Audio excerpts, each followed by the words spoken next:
리바이벌에 오신 여러분을 주님의 이름으로 사랑하고 축복합니다. 예, 잘 오셨습니다. 우리 예수님께서 5천 명을 먹이신 이야기 계속해서 듣고 있는데요. 알고 있는 오병이어 이야기, 다 알고 있는 이야기죠. 너무 유명한 이야기. 그런데 지지난주 계속해서 말씀드렸지만 우리가 알고 있는 오병이어 기적 이야기와 공간복음에 나온 오병이어의 기적 이야기는 뭔가 조금 다르다라고 하는 것을 말씀을 드렸습니다.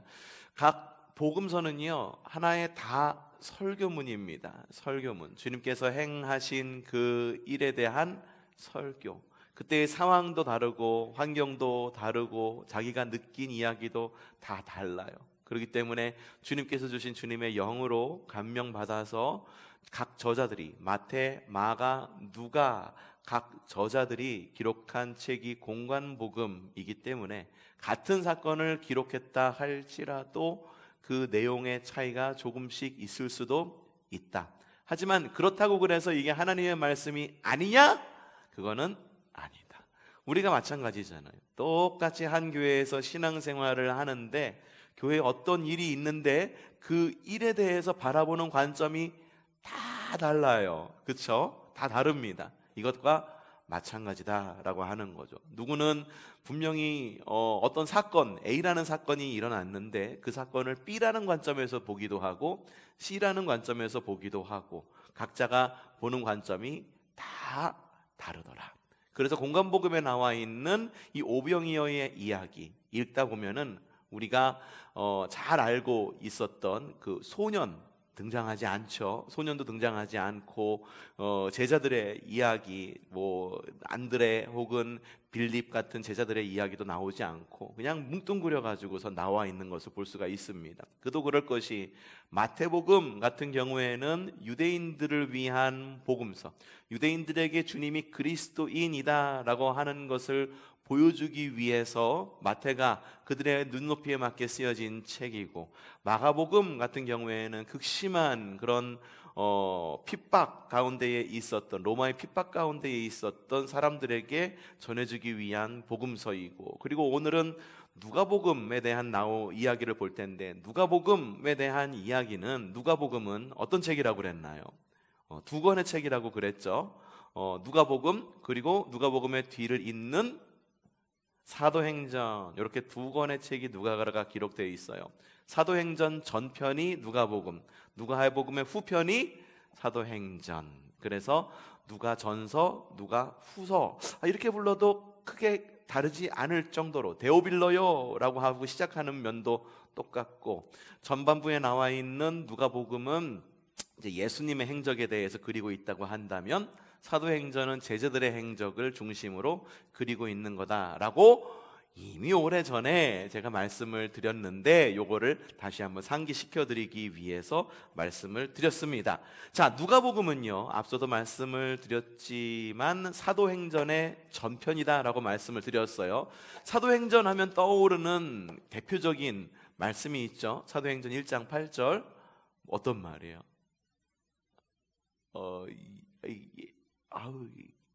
아시잖아요. 뭐예요? 예, 뭐예요? 예루살렘과 온 유대와 사마리아 땅끝까지 이르러, 예, 그 말씀이 사도행전 1장 8절이잖아요. 그러니까 사도행전은 선교적 관점에서 쓰여졌어요. 이방인 선교적 관점. 그래서 사도행전에 나와 있는 대표적인 얘기가 이방인 선교를 한 누구? 바울의 이야기가 대표적인 이야기잖아요. 그렇기 때문에 사도행전을 선교적 관점에서 봤다면은 한번 이 누가복음도 선교적 관점에서 한번 보면 어떨까라는 생각에서 한번 누가복음에 나온 오병이어 이야기를 선교적 관점에서 한번 오늘은 들여다보도록 하겠습니다.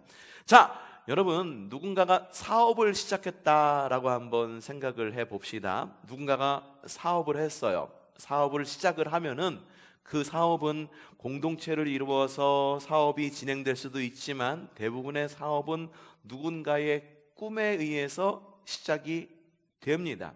애플이라고 하는 이게 여기 시계를 차고 있죠. 그리고 이게 핸드폰으로도 유명하고 여러 가지 제품으로도 유명한데, 이 애플이 이렇게 막 성장할 수 있었던 이유는 그 유명한 스티브 잡스라고 하는 사람의 꿈에서 이 애플이라고 하는 이 기업이 크게 성장을 할 수가 있었던 거예요.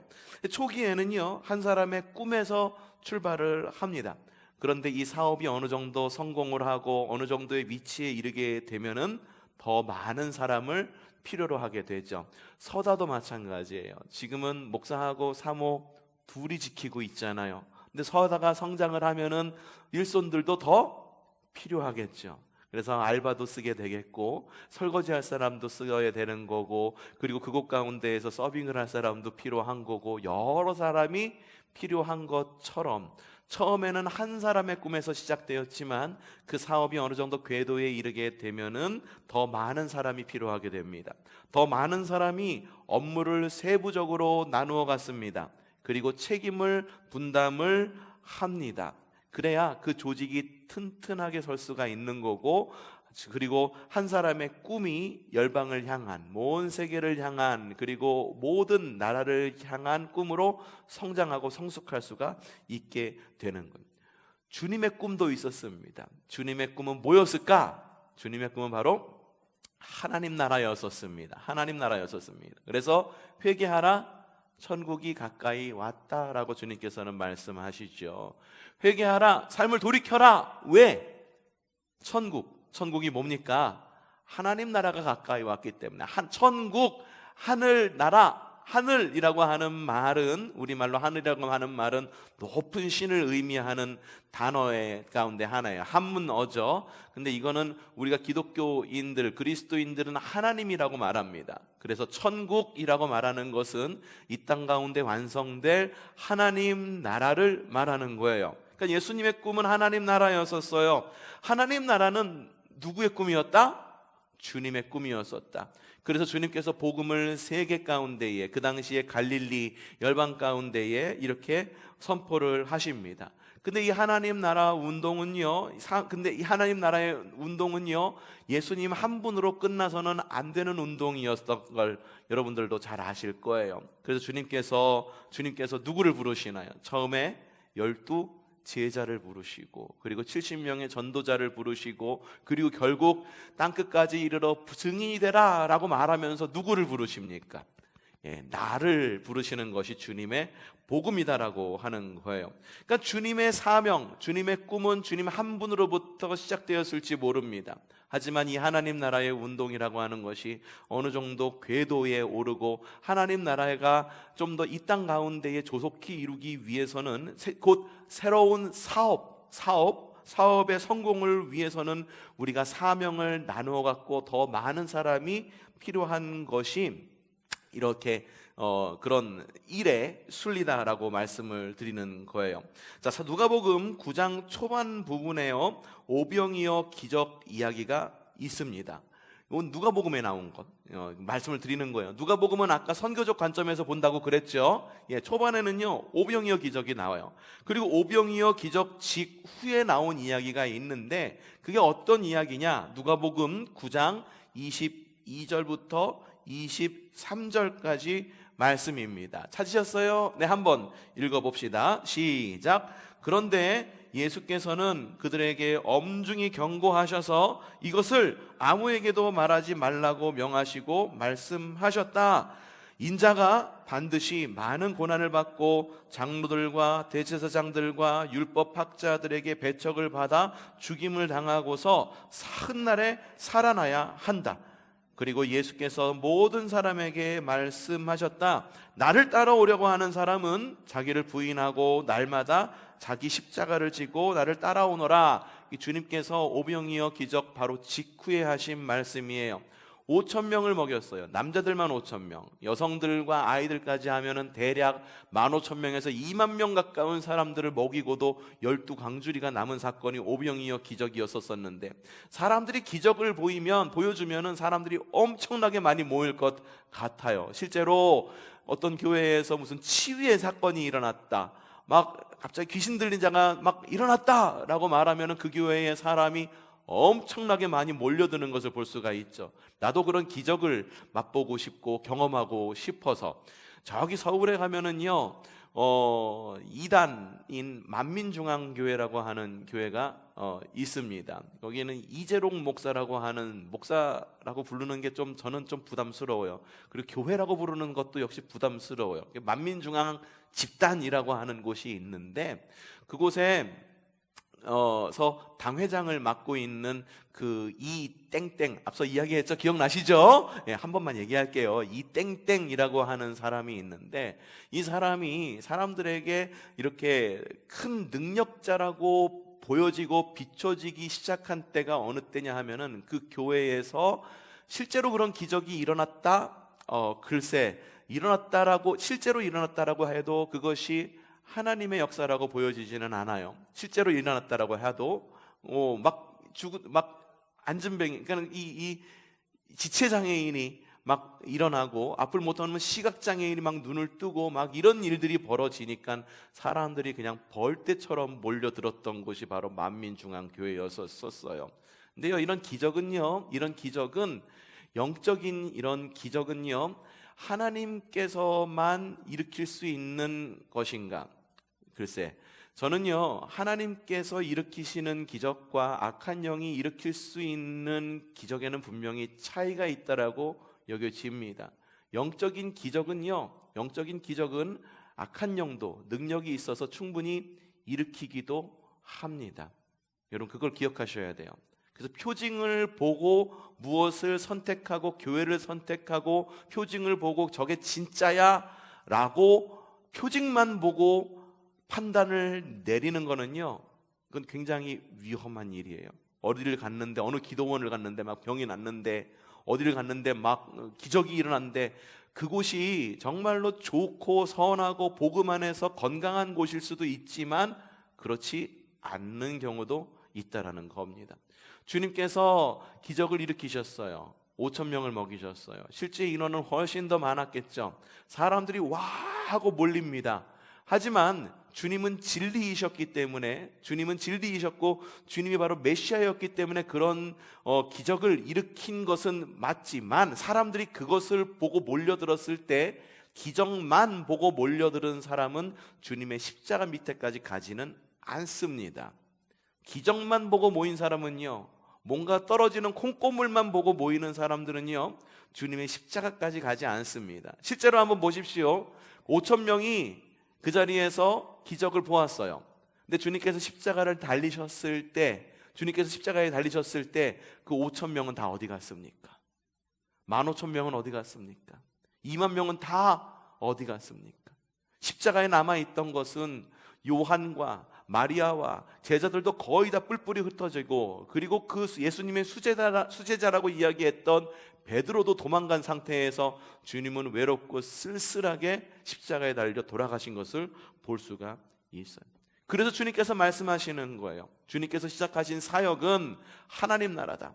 너희에게 보여주는 이 오병이어의 기적은 하나님 나라의 일부분일 뿐이다. 그러니 너희가 해야 될 것은 무엇이냐? 내가 곧 어떻게 될 거다? 누가복음에 나타났죠. 인자가 반드시 많은 고난을 받고 장로들과 대제사장과 율법학자들에게 배척을 받아 죽임을 당하고서 사흘날 일어나야 할 것이다. 이게 바로 진짜 기적이라고 하는 거예요. 주님께서 죽으셨다가 사흘 만에 다시 살아나신 기적, 이것을 능가할 기적은 없다. 그러니 하나님 나라가 그렇게 해서 시작이 되었고 십자가에서 정점을 이룰 것이니 어떻게 해야 되느냐? 한 사람의 꿈, 예수님의 꿈으로 시작되었던 하나님의 나라는 전 세계 열방으로 퍼지기 위해서는 많은 사람이 필요할 거야. 그러니 주님, 곧 진정한 메시아이신 주님을 따라오려거든, 마지막 절이잖아요. 나를 따라오려는 사람은 자기를 부인하고 날마다 자기 십자가를 지고 나를 따라오너라. 이 말은 뭐냐 하면, 제자들에게 주님의 사역에 적극적으로 동참하기를 콜링하고 계시는 거예요. 여러분, 주님께서 콜링하실 때, 야, 내가 오병이어 먹여줄게, 나 따라올래? 야, 내가 병 고치게 해줄게, 나 따라올래? 너 부자 되게 해줄게, 나 따라올래? 이렇게 부르신다고 하면은 우리가 얼마나 잘 따라갈 수가 있겠습니까? 근데 주님께서 부르실 때에 무엇을 이야기하냐 하면은, 너 나 따라오고 싶어? 그럼 너의 십자가를 지고 나를 따라와라고 주님께서 말씀하신다는 거예요. 그렇기 때문에 주님의 부르심에 응답하는 사람은 그렇게 많지가 않아요. 가라 할 때 가는 사람 많지 않습니다. 멈추라 할 때 멈출 수 있는 사람 많지 않은 거예요. 알기 때문에. 그 길이 십자가의 길인지 알고 있기 때문에. 그래서 주님께서 그런 하나님 나라에 대한 포부와 하나님 나라의 꿈이 있었기 때문에 오병이어 기적에서도 사람들이 먹을 것이 없어. 그러니까 뭐라고 말씀하시느냐? 누가복음 9장 13절 시작. 그러나 예수께서는 그들에게 말씀하셨다. 누가? 너희가 그들에게 먹을 것을 주어라. 여러분, 이게 굉장히 중요해요. 교회 가운데 여러 어려움들이 있을 수 있어. 먹는 것이 부족할 수도 있어. 그럴 때 주님께 우리가 기도를 합니다. 뭐라고 기도합니까? 하나님, 우리에게 이것도 부족하고 저것도 부족하고 이렇게 하고 저렇게 이렇게 해요. 주님께서 기적을 베풀어 주십시오. 보통은 이렇게 기도하는 것이 훨씬 더 능력 있는 기도라고 여겨집니다. 하지만 진짜 신앙은 뭔지 아십니까? 우리 주님께서 우리가 정말 먹을 것이 없으면은 예수 그리스도의 이름으로 함께 서로가 나누어 먹을 수 있는, 나누어 가질 수 있는, 그리하여서 하나님 나라를 함께 이룰 수 있는 그런 성숙함이 훨씬 더 성숙한 하나님 나라를 이루어가는 성도의 모습이다라고 하는 거예요. 나는 아무것도 안 해. 하나님께서 채워주시기만을 원해. 기도만 줄창해. 이거는요, 건강한 신앙이 아니다라고 하는 거예요. 신앙은 반드시 어디로 이어져야 된다? 삶으로 반드시 이어져야 되는 거예요. 주님, 우리 교회가 건축을 하고 있어요. 건축을 하고 있는데요, 이 건축을 하면서 재정도 부족하고요, 사람도 부족하고 지혜도 부족해요. 주님께서 강권적으로 역사해 주셔가지고 건축을 잘 이루어지게 해주세요 라고 기도했다고 한다면 그 다음에 이어져야 되는 게 뭡니까? 건축을 위해서 내 재물도 내어놓을 줄 알고, 와가지고선 쓰레기도 주울 줄 알고, 와서 청소도 할 줄 알고, 이러한 나의 삶의 움직임이 하나님 나라를 이루어가는 하나하나의 그런 움직임이다라고 하는 거예요. 여러분, 기도만 하는 신앙은요, 여러분 건강한 신앙이라고 볼 수 없어요. 기도만 하시는 분들 걱정이 왜 이렇게 많은지 모르겠어요. 걱정이 많아서 기도를 많이 하시는 건지, 기도를 함에도 불구하고 걱정이 많은 건지, 글쎄요. 우리는 기도를 했다고 하면은, 우리가 기도했다면, 여러분 기도했다면 걱정하지 마십시오.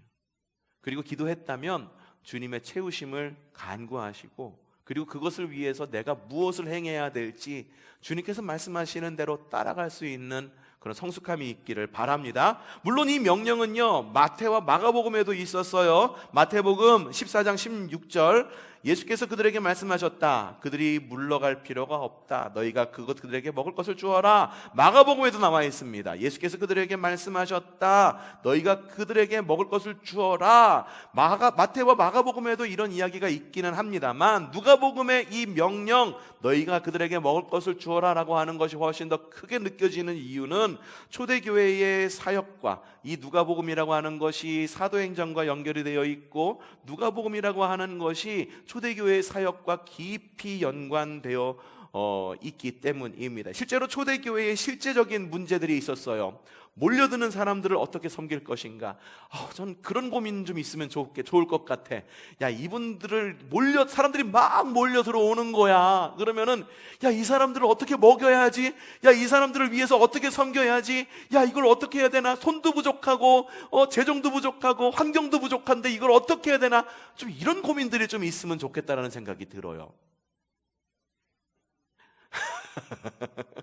그냥 사람이 너무 없어가지고 맨날 오시는 분들이 하시는 이야기, 아유, 조선교회 어떡해요, 노인들만 빠글빠글 해가지고, 이런 이야기를 왜 들어요?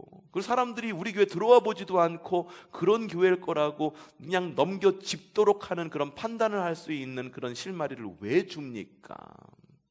그러지 말고 우리 좀 그랬으면 좋겠어요. 초대교회처럼 몰려드는 사람들을 어떻게 섬길 것인가, 이거에 대한 고민이 초대교회에 있었다라고 하는 거예요.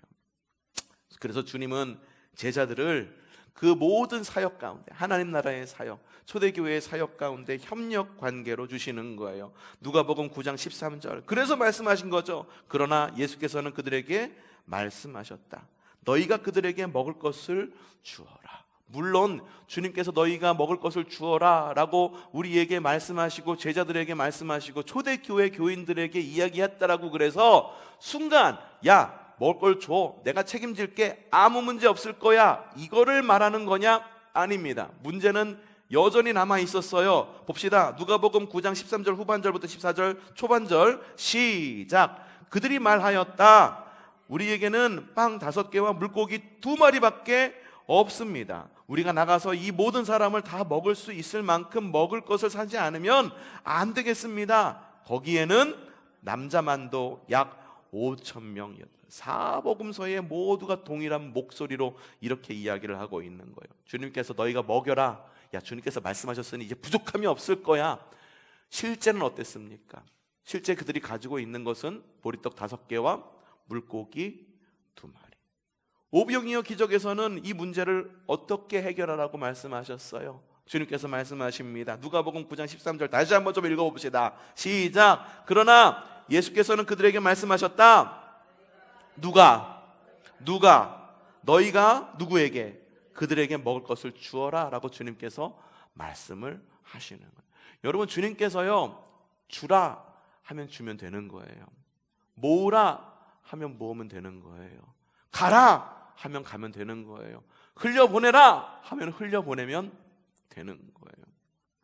그래서 주님께서 말씀하신 거죠. 물론 이것에 대해서 굉장히 좀 이렇게 다르게 해석하시는 분들도 있어요. 이게 오히려 다르게 해석하시는 분들이 현실적인 해석이라고 여겨지는데, 이게 뭐냐 하면은 이거예요.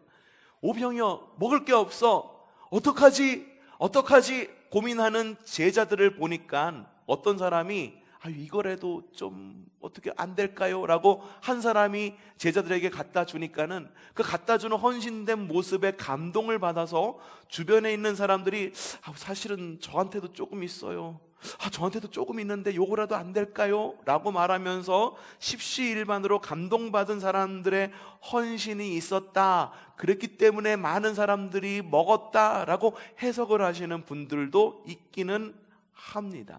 이렇게 해석하는 게 가장 현실적이라고 느껴지나요? 그게 아니에요. 그게 아니다라고 하는 거예요. 오히려 9장 첫 머리에서 이미 주님께서 이 누가복음 오병이어 기적 이야기를 하기 직전에 주님께서 그들이 복음을 전할 때, 하나님 나라의 일을 할 때 어떻게 해야 하는지에 대해서 이야기를 하고 계세요. 자, 봅시다. 시작. 예수께서 그 12를 한자리에 불러 넣으시고 모든 귀신을 제어하는, 병을 고치는 능력과 권능을 주시고 하나님 나라를 선포하며 병든 사람을 고쳐주게 하시려고 그들을 내보내시며 그들에게 말씀하셨다. 어떻게? 길을 떠나는 데는 아무것도 가지 말라. 지팡이도 자루도 빵도 은화도 가져가지 말고 속옷도 2벌씩은 가져가지 말아라. 여러분, 제자들을 파송하는 거죠. 70명의 제자들을, 선도자들을 파송을 하는 거죠. 야, 앞으로 너희에게 미지의 세계가 열릴 거야. 전도하러 나갔지? 야, 거기 앞으로 미지의 세계가 열릴 텐데 그곳 가운데에 필요한 것이 있어. 그게 뭔지 아니? 라고 주님께서 제자들에게 물으신 질문과 주님께서 주신 답인데, 미지의 세계로 떠날 때, 길을 떠날 때에는 아무것도 가져가지 말래요. 지팡이도 가져가지 마, 자루도 가져가지 마, 빵도 은화도 가져가지 말고 속옷도 2벌씩 가져가지 말라고 이야기를 하나요. 그럼 중요한 게 무엇인가? 내 헌신으로 사람들을 감동시키는 것, 갖고 복음을 갖다가 먹지도 못하고 쫄쫄 굶으면서 막 복음 선포하고, 그러니까 사람들이 감동받아가지고선 막 먹을 것을 갖다 주고 들어와서 주무세요, 아이고 옷도 헤어졌네, 옷도 입어주고, 그런 걸 말하는 걸까? 내가 열심히 뭔가를 일해가지고 사람들을 감동시켜서 너희가 체험을 받아라, 이거를 말하는 걸까? 그게 아니에요. 주님께서 제자들을 파송하시면서 말씀하신 것의 요지는 무엇냐 하면은 나의 헌신, 나의 헌신은 오직 주님만 바라보는 행동이어야 된다라고 하는 거예요. 뭐냐면 내가 헌신할 때 이걸 갖다가 헌신해가지고 누군가가 감동을 해가지고 십시일반으로 모으고 이런 기대마저도 갖지 말라는 거예요. 내가 헌신할 때에는 누구만 바라보는, 주님만 바라보는. 내가 헌신할 때 그래, 내가 이만큼 헌신했으니까 다른 사람들도 이만큼 헌신하겠지? 그런 기대감으로 헌신하지 말라는 거예요. 오히려 그 헌신케 하시는 주님만 바라보라 라는 것입니다. 그럴 때 주님께서 채워주시고 넘치도록 누리게 해주신다 라고 하는 것이 바로 누가복음의 선교적인 해석이 아닐까 싶습니다. 나오는 이야기입니다. 나오는 이야기는요, 우리가 익숙한 바로 그 요한복음의 이야기를 중심으로 좀 결말을 지어볼까 합니다. 자, 요한복음은요 공관복음에 속하지 않습니다. 사복음서에 속하죠. 사복음서 마태, 마가, 누가, 요한. 하지만 공관복음은요 마태, 마가, 누가복음. 그럼 요한복음은 뭘까? 요한복음은요 기록된 시기가 굉장히 이 세 복음서보다도 상당히 후에 쓰여진 것이 요한복음이에요. 그래서 신학자들이 이야기할 때 요한복음은 공관복음의 주석이다 라고 이야기를 합니다. 등장인물이 나오죠. 우리에게 익숙한 인물들 나옵니다. 예수님, 빌립, 안드레, 그리고 제 것 갖다 쓰세요 라고 말한 누구? 한 소년이 요한복음에 나오는 것을 볼 수가 있어요. 다른 복음서에 비해서 굉장히 친근하게 기록이 되어 있는데 주님께서 그 똑같은 배경 가운데에서 주님께서 제자들에게 말한 것이 아니라 누구한테 이야기를 먼저 했냐 하면 요한복음 6장 5절부터 6절 말씀 시작. 예수께서 눈을 들어 큰 무리가 자기에게로 모여드는 것을 보시고 빌립에게 말씀하셨다. 누구에게? 빌립에게 말씀하셨다. 우리가 어디서 빵을 사다가 이 사람을 먹이겠느냐? 예수께서 누구를 시험? 빌립을 시험해보자가 이렇게 말씀하신 것이다. 예수께서는 자기가 하실 일을 잘 알고 계셨던 것이다. 예수님도 참 짓궂으시지. 빌립을 불렀어. 빌립을 불러가지고 이 사람들 어떻게 하지? 라고 주님께서 물은 거예요. 이 목적이 뭐다? 빌립을 시험해보고자. 얄궂죠. 주님께서 무슨 의도를 가지시고 그냥 나를 시험하려고 그러시는 건가? 테스트 해보려고 그런 건가? 왜 주님께서 빌립을 부르셔서 이 사람들에게 이거 어떻게 할까? 어디에서 좀 빵을 사다가 좀 먹을 수 있을까? 라고 빌립에게 물은 이유가 있어요. 왜냐하면 빌립이 다른 제자들과는 달리 빌립이 바로 그 지역 출신이었기 때문이에요. 거기를 누구보다도 잘 알고 있었던 사람. 어디 가면 빵을 살 수 있고 어디 커피가 맛있더라. 서다 커피가 그렇게 맛있다며. 서다에 가면은 식빵도 맛있대더라. 한번 서다 가보자. 그러니까 빌립은 그 누구보다도 잘 알고 있었던 거예요. 염소탕을 잘하는 집이 어디인지, 삼겹살을 어디서 잘 굽는지, 어디 가면은 삼겹살에다가 김치까지 구워서 먹을 수 있는지 빌립이 정말 기가 막히게 잘 알고 있었던 거예요. 그래서 빌립에게 물어본 거예요. 빌립이 어떻게 하나? 그것을 잘 알고 있는 사람에게 물은 거죠. 그런데 빌립이 뭐라고 대답했는가? 6장 7절 시작. 빌립이 예수께 이렇게 대답하였다. 이 사람들에게 모두 조금씩이라도 먹게 하려면 빵 200데나리온어치를 가지고서도 충분하지 못합니다. 몇 데나리온? 200데나리온. 이거예요. 가서 우리 주일 오후에 좀 빵 좀 해먹으면 좋을 것 같아요. 그리고 좀 옆에 있는 그 마을회관 좀 빌려가지고 거기서 우리가 좀 한 달에 한 번 밥이라도 좀 해먹으면 안 될까요? 라고 말했을 때 그곳에 대해서 매우 잘 알고 있는 그 누군가가 이야기를 하는 거예요. 목사님, 빵을 먹으려고 해도 우리가 50명이면은 빵이 우리 단팥빵이 얼마지? 어떻게 그렇게 잘하셔? 끝나고 드시고 가세요. 맛있게 드시고 가세요. 3,000원이에요. 그럼 얼마예요? 3, 5, 15 150만 원인가? 15만 원이에요. 근데 이걸 갖다가 지금 하려고 그러면은 부담되고요. 이거를 어떻게 해요? 200데나리온이 없는 거예요. 옆에 있는 저기 좀 빌려가지고 하자니까 거기는 또 이래서 힘들 것 같고 저래서 힘들 것 같고 현실적인 거를 바라보는 거죠. 빌립이 대답한 건 굉장히 현실적인 거예요. 200데나리온이 필요합니다. 여기 모인 사람들 몇 명이에요? 남자들만 5,000명, 여성과 아이들까지 몇 명, 15,000명에서 2만 명. 이 많은 사람들을 빵 한 조각씩 먹이려고 하면은 3,000원짜리 빵 몇 개야? 계산해 보세요. 3,000원짜리 단팥빵 하나씩 먹으려면 2만 명 먹이려면 얼마예요? 얼마예요? 600만 원이에요? 600만 원? 얼마? 우리에게 그 돈이 어디 있어요? 라고 빌립이 그렇게 얘기를 한 거죠. 그리고 그렇게 많은 빵을 구워낼 수 있는 것도 없어요. 서다에서 구워내는 거, 아이고, 빵 기계가 작아가지고 한 번 구워내는 때마다 10개밖에 못 구워내요. 풀로 돌려도 10개밖에 못 구우면은 몇 번을 구워야 되는 거요? 600번을 굴려야 되는 거잖아요. 이걸 언제 다 구워요? 라고 말하면서 현실적인 걸 이야기를 하는 거죠. 여러분, 너무 잘 아는 거, 여러분 너무 잘 알아서 우리가 시험에 넘어갈 때가 있어요. 너무 잘 알아서 시험에 넘어갈 때가 있어요. 현실이 이런데 너무 잘 알아. 내가 경험해 봤어. 과거에 이렇게 했더니만 이래. 여러분, 너무 잘 아는 것 때문에 우리가 시험에 넘어갈 때가 있다는 거예요. 그때 주님께서 물어보는 거예요. 야, 아무개 권사야, 아무개 장로야, 아무개 목사야, 이 많은 사람들을 먹이려면은 어떻게 해야 될까? 라고 물어보신다라고 하는 거죠. 그럼 우리가 나올 수 있는 방법은 뭐냐면, 나올 수 있는 대답은 현실적인 대답밖에 나올 수 없다라고 말한다고 한다면, 그거는 우리가 주님의 그 물어보는 것, 주님께서 우리에게 물어보시는 그 질문의 목적을 제대로 파악하지 못하고 있는 거예요. 이렇게 해야겠는데 이걸 어떻게 해야 되나? 주님께서 물어보실 때에는 뭐냐? 야, 나만 믿고 따라와. 나만 믿고 따라와. 그러면 충분히 될 수 있으니까.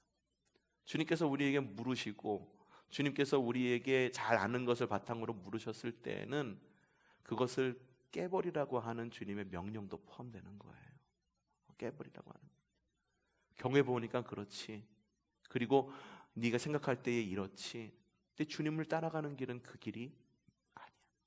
200데나리온 필요할 것 같지? 오히려 안드레가 뭐라고 이야기하느냐?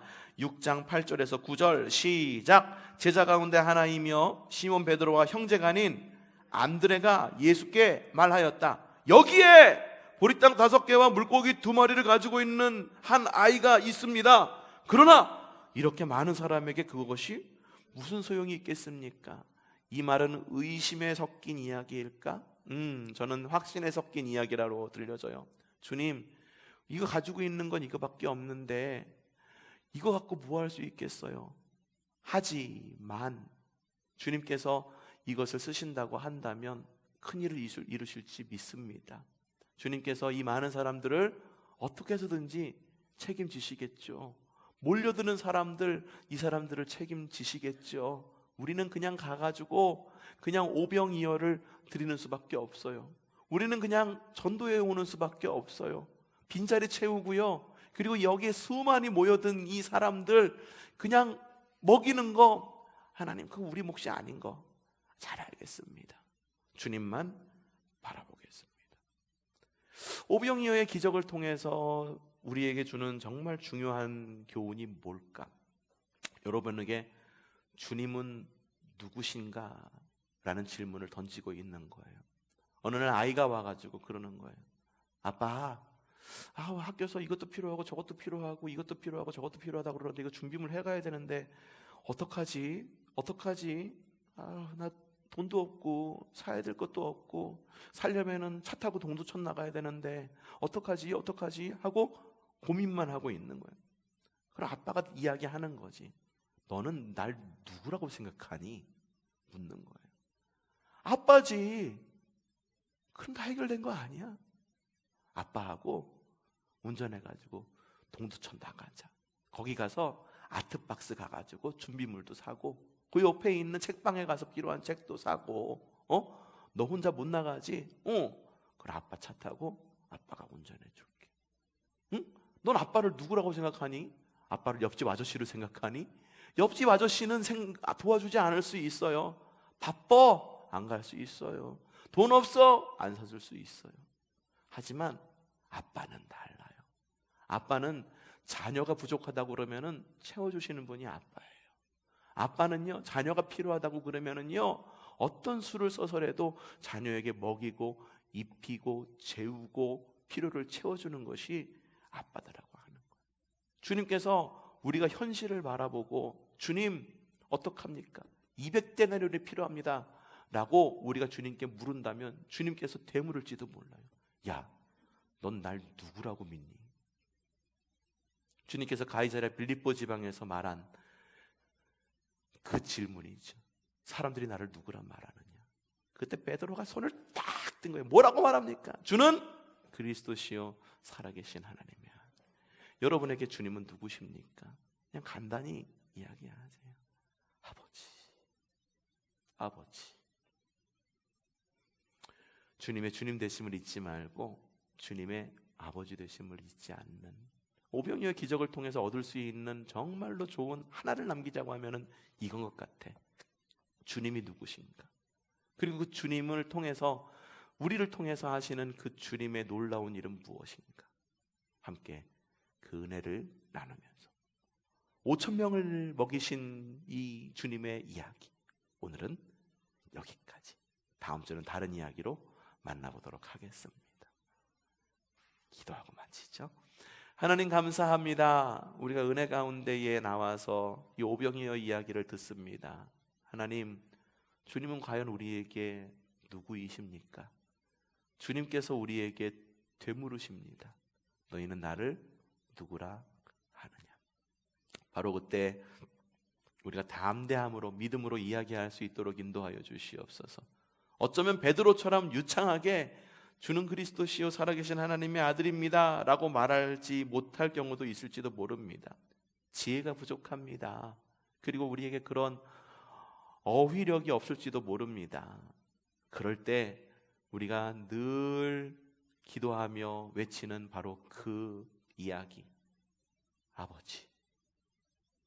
바로 아버지 되신 주님을 바라보며 아버지 안에 주님만 바라보는 믿음의 성도들 될 수 있도록 인도하여 주시옵. 하나님, 남은 한 주일을 살아가기를 원합니다. 아버지 되신 주님, 우리와 동행하여 주시옵고, 아버지 되신 주님, 우리가 주님과 동행하겠습니다. 예수 그리스도 이름으로 기도드렸습니다.